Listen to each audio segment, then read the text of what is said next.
On today's episode of the Sports Mules, have you ever played baseball in a toilet paper uniform? Major League Baseball wants you to. NASCAR has a racing problem. The NBA All-Star Game sucks. And I genuinely question, how does somebody without a chin put a pillowcase on? I don't know how it works. Wake up, Mulesation. Time to dig in. Welcome to a very special birthday week episode of the Sports Mules. I am, as always, your 1 year older, bedsheet folder, promises upholder host, Eric Heiner. Welcome to the program. However you're listening, whenever you're listening, thank you for making this show a part of your day. I really do appreciate it. I appreciate it. Salem next to me, who is apparently wadding up his blanket to do inappropriate things to it, also appreciates it.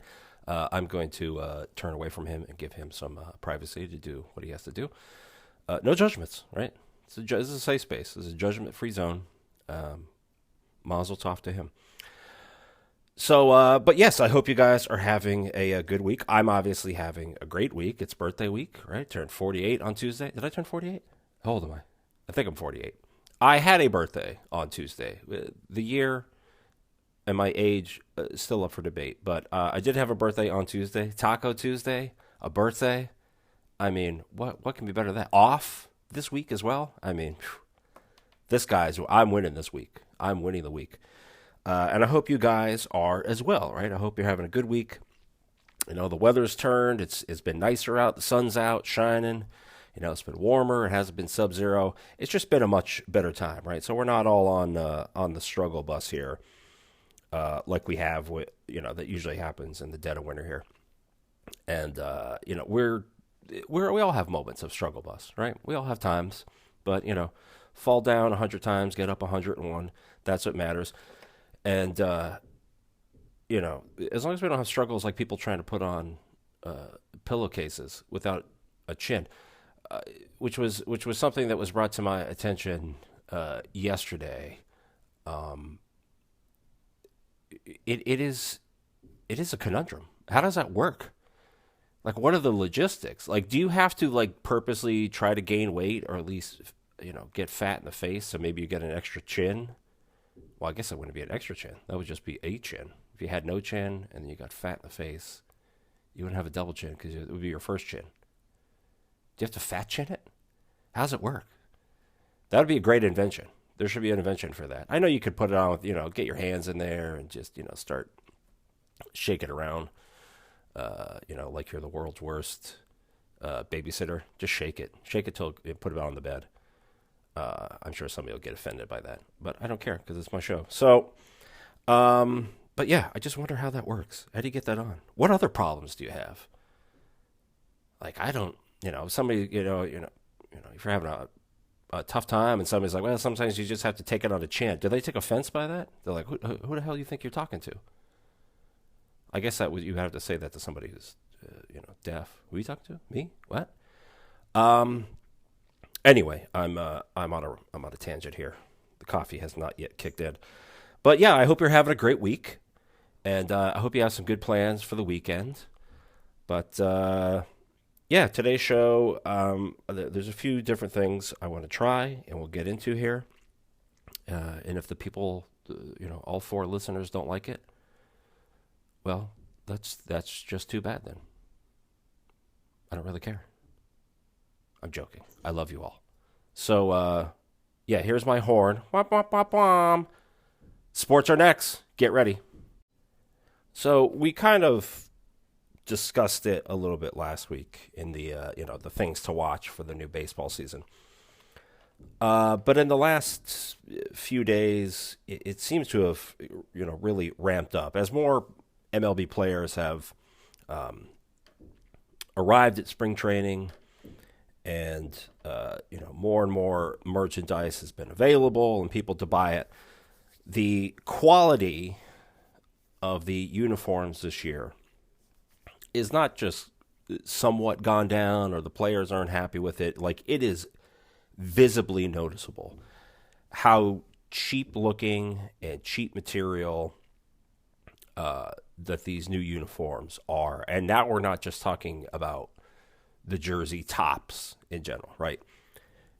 There are some pictures online now because we've gotten to the point in the season where, the teams and baseball card manufacturers are taking their pictures for the season, right? For promotional stuff, for the baseball cards, for advertising, for whatever.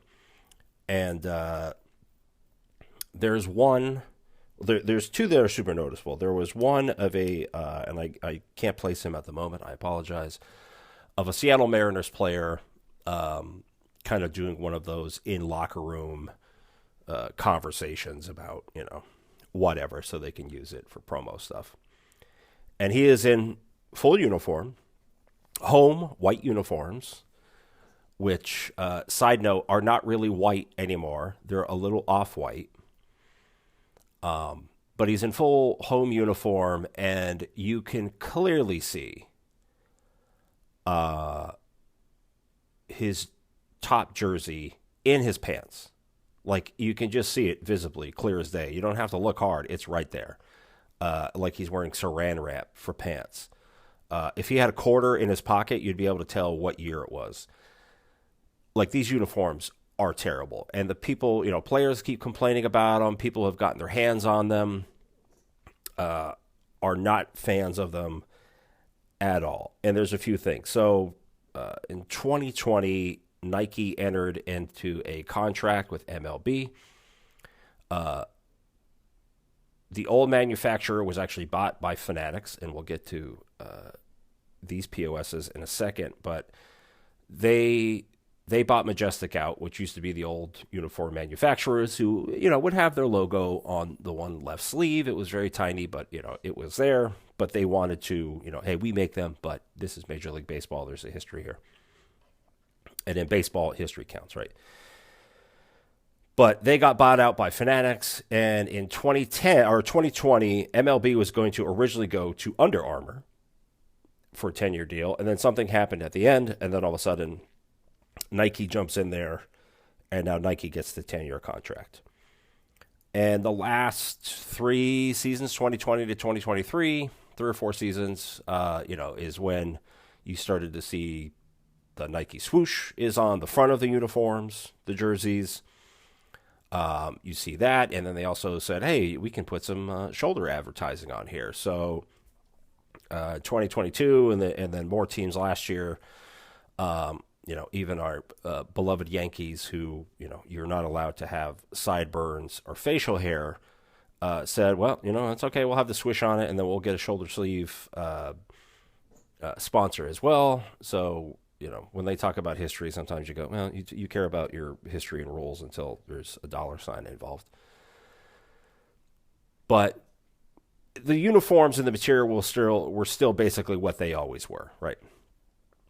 But this year, Nike has started to, and they've done this in the past, but this year they really went all in and basically outsourced their work, Nike has, to Fanatics to make these uniforms for the players, make these uniforms for sale, and then the other merchandise they have, your T-shirts and your hoodies and your blah, blah, blah, blah, blah. New Era, which we'll talk about them a little bit later as well. New Era still makes all the hats for Major League Baseball. Now, Fanatics has their own hats as well, but the majority of the authentic, real hats are made by New Era. But everything else is essentially, even if you buy it from Fanatics, and has a Nike swoosh on it, it is basically, Fanatics made it. Just Nike said, yeah, that's cool, put a swoosh on it. But the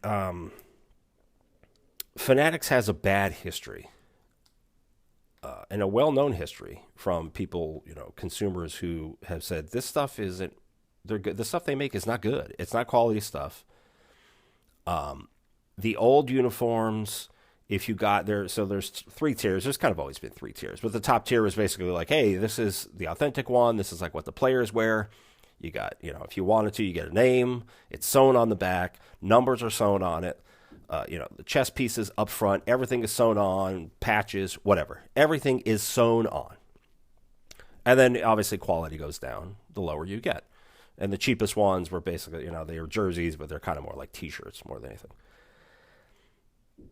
And Nike has said for this year, hey, we have these new, we're using new technology, new dry fit, and it's lighter and it's more breathable, and you don't sweat as much, and yada yada yada. But the material looks like tissue paper, and it looks, and I've felt one, and it feels cheap. The material feels cheap. The material feels like the first time you slide into second base, your T-shirt is still going to be halfway at first. It's just not good. And again, Fanatics has a history of doing this stuff. And the new jerseys, even the top tier, $200 plus, right? These are not cheap things. The $200 plus authentic game jerseys, a lot of the stuff is not sewn on anymore. It is heat pressed on, right? So basically you get, a patch, whatever it is, numbers, names. You put it on there. They put the heat press on that. I'm sure you've seen it before when you go to the state fair or whatever, and somebody's making your, Alice in Chains or Motley Crue T-shirt, right? Heat press it on there. And this is what they're doing for your authentic $235 jersey. It's all heat press. And even and it's the same thing the ones the players are wearing. Because they try to cut a corner and they try to cut costs.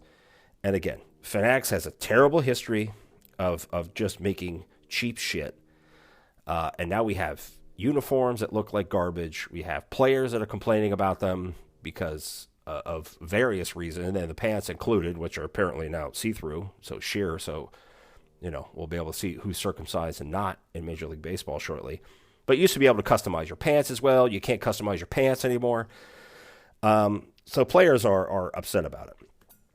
And for me, there's two issues here, right? So one, you have Nike, that MLB entered with Nike because of who Nike is. And then Nike said, hey, thanks for the money, and then outsourced it to Fanatics, who will do anything to save $1.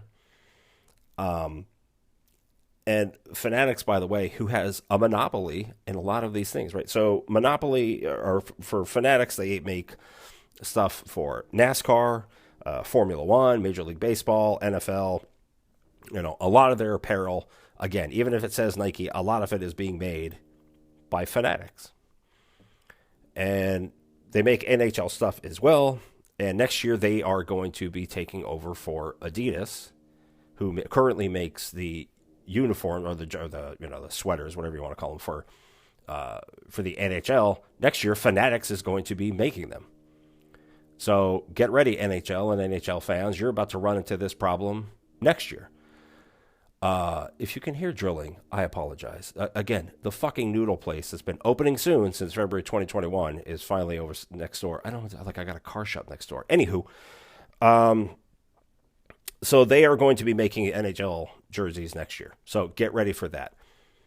And the owner of Fanatics has bought the old Adidas factory that was in Canada, where they'll be essentially taking it over there and producing them. But the owner of Fanatics is good friends with a lot of these league commissioners and a lot of the owners, so he's kind of weaseled his way in there to get the rights to produce the majority of this stuff, right? Regardless if it has another name on it, Fanatics is making it. And I've bought in a couple T-shirts, even if you go to Lids, right? Lids used to be all those stores. You can go buy hats in there and some other apparel. If you go to Lids, it says, it is a Fanatics experience. And a lot of these other places, if you go to MLB, if you go to an MLB shop, if you go to the Yankee shop, if you go to the Red Sox shop, you go to the Dodgers shop, the team store specific one, it'll say, hey, this is a Fanatics experience. So it is still Fanatic stuff. Even if you're buying from the Yankees or Dodgers team store, it is still Fanatic stuff. And they've built this monopoly. And, people are just, the quality looks terrible. Like I said, I was saying before, I've bought some T-shirts before off of Fanatics for some teams that, say Nike, and the fit is weird. A few washes in, things start to come off. It just doesn't last long. I've had other T-shirts I've had in there, because again, I'm an old man, so you keep shirts until they literally disintegrate. I have other shirts I've had for 20 years, been washed a million times, still completely fine. Faded a little bit as time will do, and then I've had Fanatic shirts that I've had for 7 months, and they're 2 washes away from being in the trash. So, and the commissioner of baseball was up, giving his spring training speech the other day, and somebody, because he's gotten a lot of questions about it, and somebody asked him about the uniforms, and he got into it where it's baseball and everybody hates change in baseball, which is very true. You just have to wait some things out. Yes, you do. But he went in and said, hey, we went in a partnership with Nike because we know what Nike is, we know what they stand for, and we know what they produce, and that's why we got with them. And it's just how it is. Basically, if you don't like it, fuck you. Except Nike isn't making these. The swoosh is on there, and there's a name tag and everything else that says Nike, but Nike is not making it. Nike has outsourced this out to a third company, Fanatics, and said, hey, it's okay, put our stuff on there, and we're good to go. So there's just a lot of level, right? So for MLB, it's a bad look to have this for your product, to have this on your players, you're basically your employees, if you're MLB, who are come out and saying this is terrible. I can't play in this. I can't do stuff in this. It's not good. It's not a good look for the fans who are still paying, if not the same, if not slightly more, for your merchandise, which is even less quality than it was. At this point, where you're probably better off getting something from a guy in the parking lot selling stuff illegally. That's probably better made than what you're getting inside the stadiums at the team store from Fanatics. And Nike, again, right? This is your name out there on these inferior products that you seem to be okay with at this point. I'm sure a couple of weeks later, and I'm hoping after they see these pants debacle, if you haven't seen it, go online, Google it, and look at these uniforms with these pants. Shohei's out there, first Dodger uniform. The way that that's another one too. The cut on the front, it's like, instead of the cut used to be for the Dodgers, for example, right? It used to be you'd have D-O and then the line going over to the other D in Dodgers is where they had the jersey cut, right, where it buttons up. And then you'd have the rest of it, and it was kind of seamless, right? Now they've decided to somewhat move it over, and the half part of the front part of the second D is at the cut line. It like, that looks terrible. The numbers, the names on the back are smaller and arced more. They've moved the MLB logo that was at the top of the jerseys down the neck. Like, it just, I just don't understand. Again, these are Nike decisions that made that, right? Fanatics doesn't make that part of the decision. Nike decided to do that.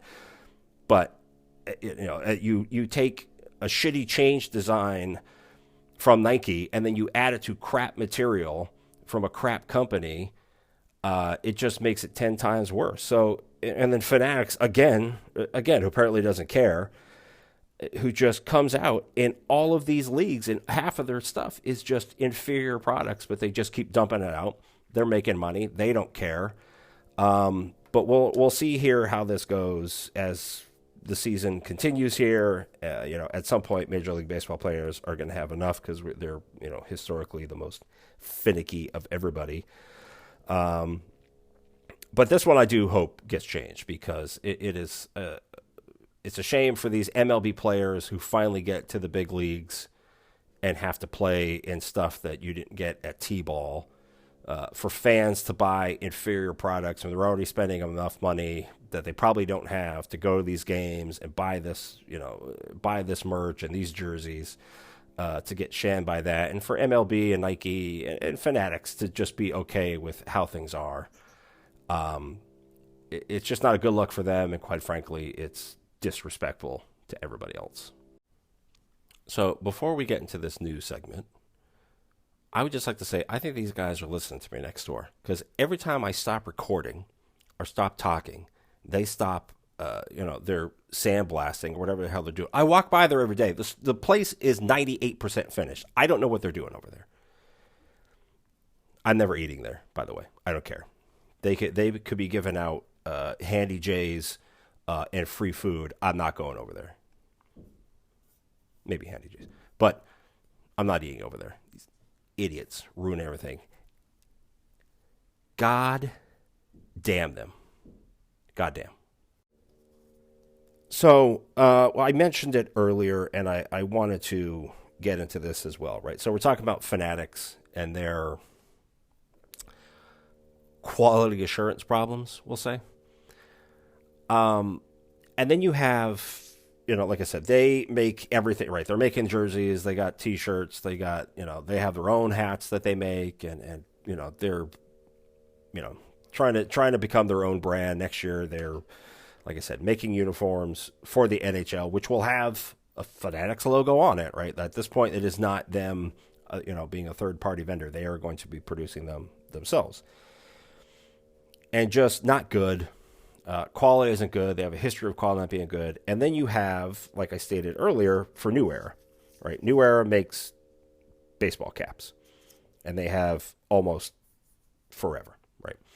And a couple years ago, New Era partnered up with NFL, and that's why the majority of NFL licensed hats are New Era hats.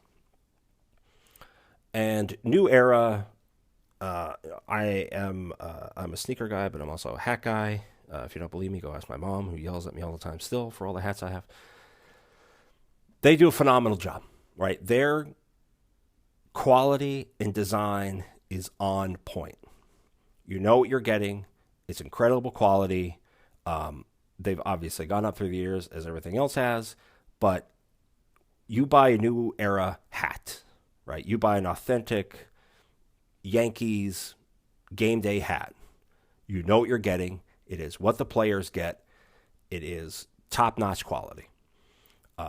And all the other hats that they make as well, right? Top quality. I don't think I have ever in my years of getting a hat that was a New Era hat that I was like, this hat is terrible. Now, sometimes the cuts are a little different. That happens for hats. In your head, you get it on, you're like, I look like a total idiot in this. I mean, I am an idiot, but I don't need the hat to accentuate that. But for the most part, again, right, consistency, great quality. You get what you pay for. In this life, that's a very rare thing to actually get what you pay for. But you pay for a New Era hat. You're getting New Era quality.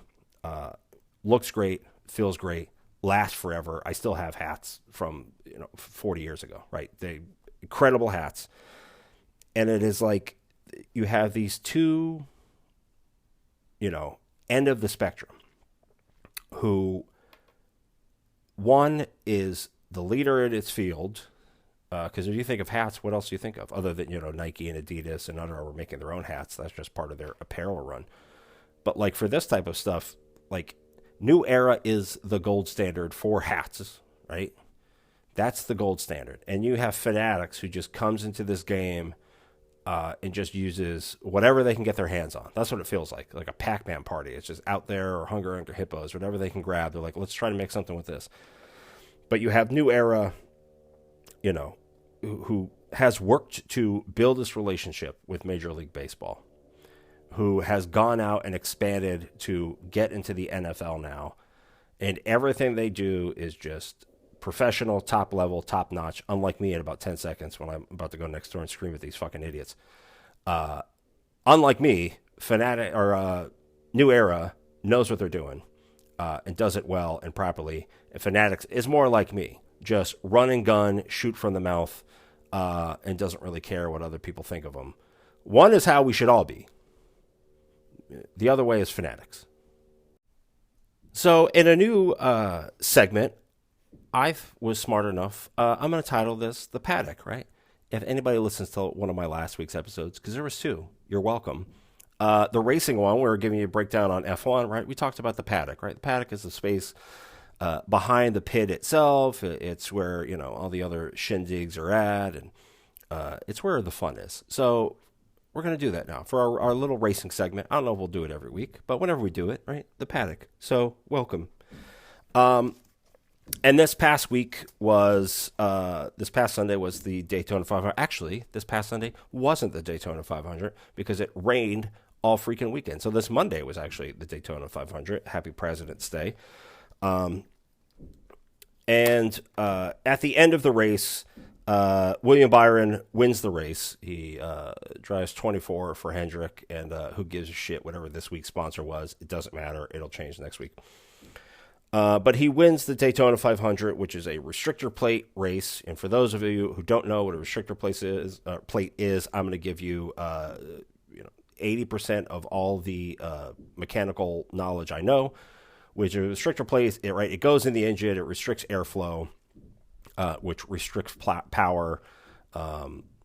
And then, it kind of keeps these cars under control, because on super speedways, if they didn't have it, these cars would be going 265 miles an hour and then crash into the wall and disintegrate. So they have restrictor plates to hold them back. The problem with restrictor plates at super speedways is that it keeps everybody in these massive, ridiculous packs, right? You're not racing anymore. You'll hear these other terms, bump drafting, and, a train starts, not the train you're thinking of. Clean up your mind, pervert. But, you'll have these two lines of cars. There's 43 cars that start the race. 4 cars suck and bow out or are a lap behind anyway. But everybody else is in these two massive trains because nobody can pass anybody, because they're all at max, velocity of what these engines can do. And unless you just, you get a pump or you get a push or you got a better angle, whatever it is, you're not really going anywhere. And the other massive part that is a problem with restrictor plate races, easy for you to say, is that they inevitably lead to the big one, right? Again, pervert, clear your mind. The big one is essentially when there is an accident and then all these cars get involved with it because they can't break away from each other. And they're all together, and the second somebody loses control, all of a sudden, 25 cars are gone, which is basically what happened in this race. For most of it, pretty smooth, not a lot of nonsense going on. And then, you're in the pack racing as usual. William Byron is in the front, or he's I think he was third, fourth, depending on how things were going at the time. Anyways, in the top 5. One of his teammates, Alex Bowman, is right behind him, giving him his little, bump draft, right? Come up and give him a little, nose in the booty. Again, clear your mind. To kind of push him forward, because that's kind of how you can kind of get ahead a little bit. But when he does it, he loses control, which causes William Byron to lose control, which hits somebody else. They lose it.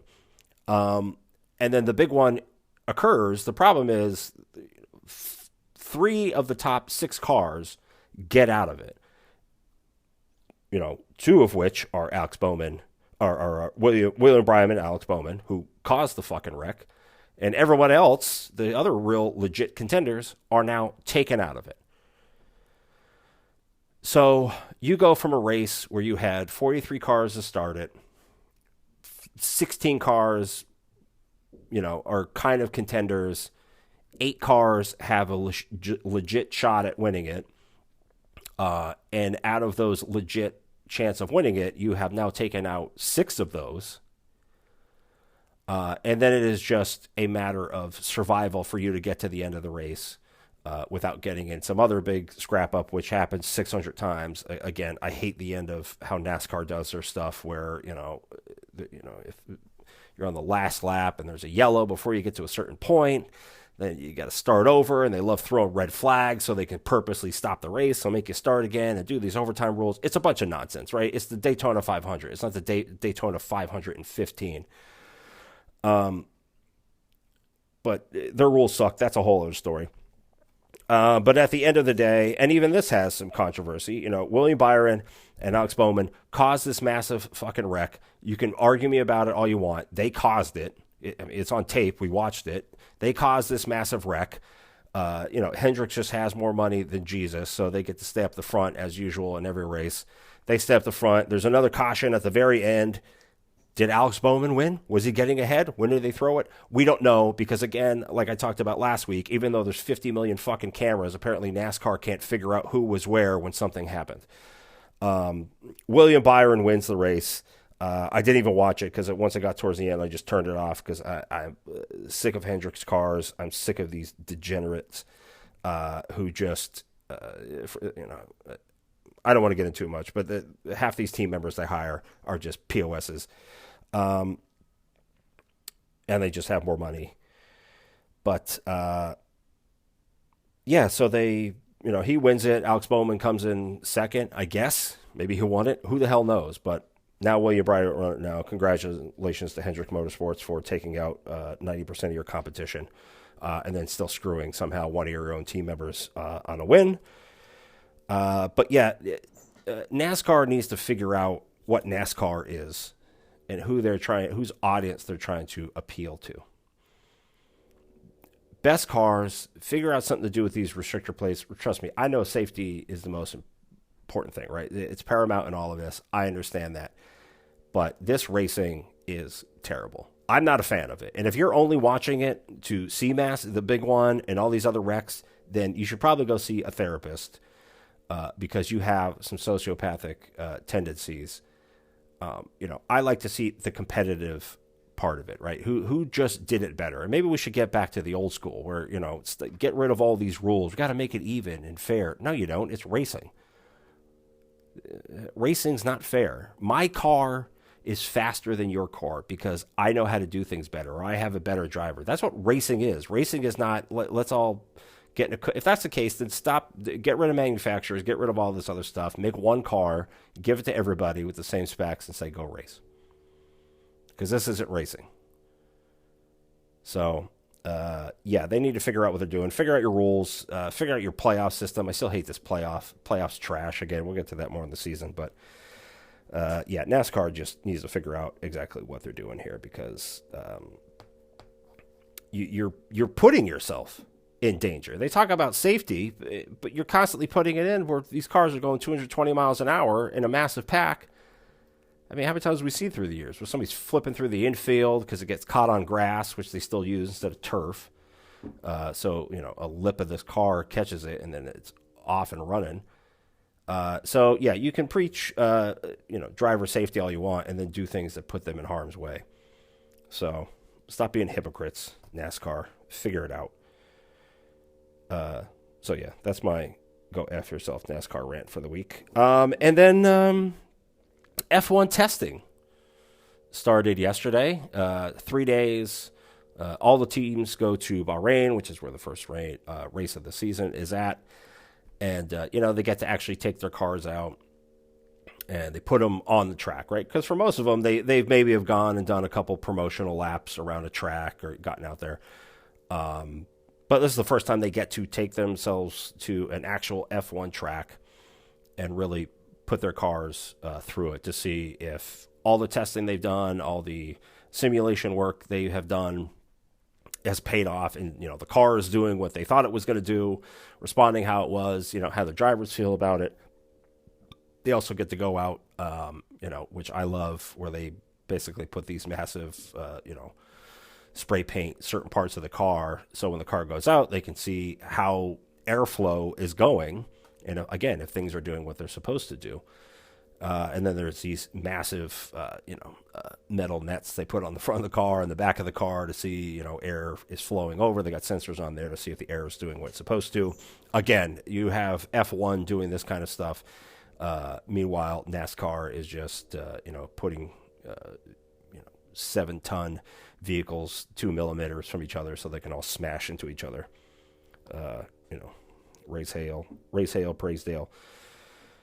And I know it's no shocker, but Red Bull, who everybody spent last offseason for this year basically trying to build their car so they can look like last year's Red Bull, and Red Bull said, hold my beer, and then basically came out with a completely different car, which is, surprise, surprise, just crushing the field already.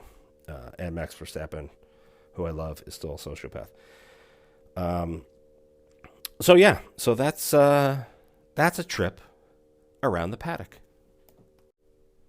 So our last segment here for the day is also this past weekend, the NBA All-Star Game, which I don't know if you watched it. I saw some of it. It has descended into the whole weekend is now just, what's the best way to put it? A joke? It's not good. I remember growing up, All-Star Weekend came, and you were super excited because you got to see the best players in the team in the league in one place on one weekend. You had guys out there for the 3-point contest. Again, I'm super lucky. I got to see, Birds out there in the 3-point contest just crushing it. I get to see, MJ and Dominique Wilkins just going after each other in the slam dunk competition when that was relatively new and there were still relatively, imaginative and new types of dunks. And just to see these guys do this stuff was unbelievable. And, then you would have the actual All-Star game itself, and you just get to see the world's greatest pickup game, right? It's unbelievable. And these guys were still, they were having fun. It was a little more loose, but they were still super competitive, right? They still wanted to win this game. They still wanted bragging rights for their conference and just over their friends and just to show what they're doing. And they would still come out here and compete. And they were super tight games, but they were super fun. And you just got to see these guys, again, right? The best players in the league competing against each other at the highest level in this all-star game and just really coming out here to put on a show, but, beat each other. And this past weekend, we saw a 211 for the game-winning East versus 186 for the West. In a game that was not the world's greatest pickup game. It looked like a bunch of guys who got a free trip to Indianapolis for the weekend, who were just out here having fun, not a care in the world, didn't care about the product, didn't care about the fans, just hanging with their buddies, just acting a fool. And the game wasn't really entertaining. It was a joke, to be honest. The skills game, hey, you know who won the 3-point contest? You know who won the slam dunk contest? I have no fucking idea because I didn't watch them because I didn't care.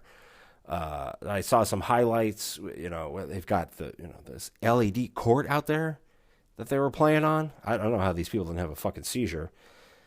But it's always been a show. I get that, right? And this is, hey, listen, it's birthday week. I'm an old man. I can old man get off my lawn, yell if I want. But I have no real idea. I think who won it? I'm trying to honestly think now. I don't know who won any of the competitions. I think the dunk contest winner was a repeat, but I don't know who won it last year. So Steph Curry? I think Steph Curry won the 3. I think he did that. I could be 100% wrong. I don't know. But nobody cares about the skill game. There's a celebrity game. I guess. I don't know. I was more interested in the HBCU matchup at the All-Star game on Saturday. I think it was Saturday. That was more entertaining. I was interested in that because that was a real basketball game. People out here really competing against each other. And the halftime show with the dancing going on, hell yeah. I'll take that all day. I want to watch more than I wanted to watch the All-Star game. I'll watch that dancing all day. But like I said, I know it's a show and it's for entertainment, but if I paid whatever ridiculous amount it is to get a ticket to the All-Star game and I walked out there to watch nobody playing any sort of defense, nobody's really hustling anywhere, it's just run down, set up for a dunk. Basically, the All-Star game is just an extension of the skills competition, right? It's just everybody who gets their hand in there chucking up a 3 because it's fun. Excuse me, that cough was better than the game.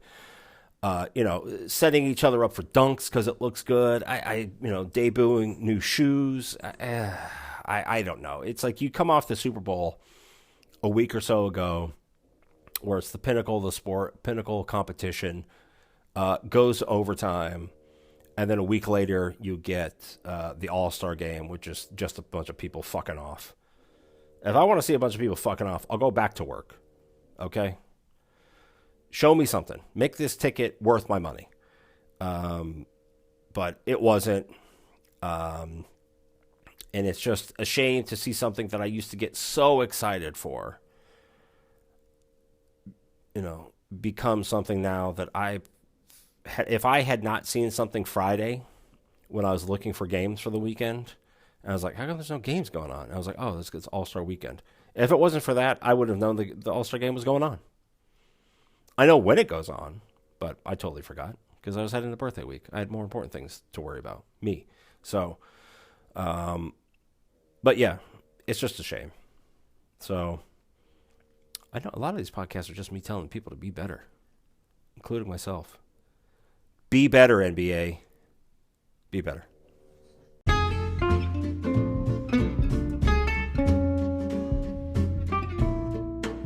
Well, that's it for this week's episode. On my behalf and Salem's behalf and the dipshits next door, apparently refitting a fucking naval vessel, thanks for listening. I hope you enjoyed it. I hope you thought it was informative. I hope you think it was insightful. Feel free to, like, subscribe, send a comment, what else you'd like me to discuss, threats of violence, whatever you have. Send them my way. I'm up for anything at this point. But yes, I do appreciate you guys listening. Thank you for their birthday wishes this week. Those people who didn't send me a nice birthday wish this week, vengeance will be swift, and it will be painful. Just putting that out there. But have a good weekend. Enjoy yourself. Don't get into too much trouble wherever you're going. Be safe. Call an Uber. Don't be stupid. But yeah, have fun. Take care of each other. Let's be nicer to each other. Wow, me saying that is the biggest hypocritical statement ever made. But let's be nicer to one another. And if you're not, screw you. Dig in. Go Mules.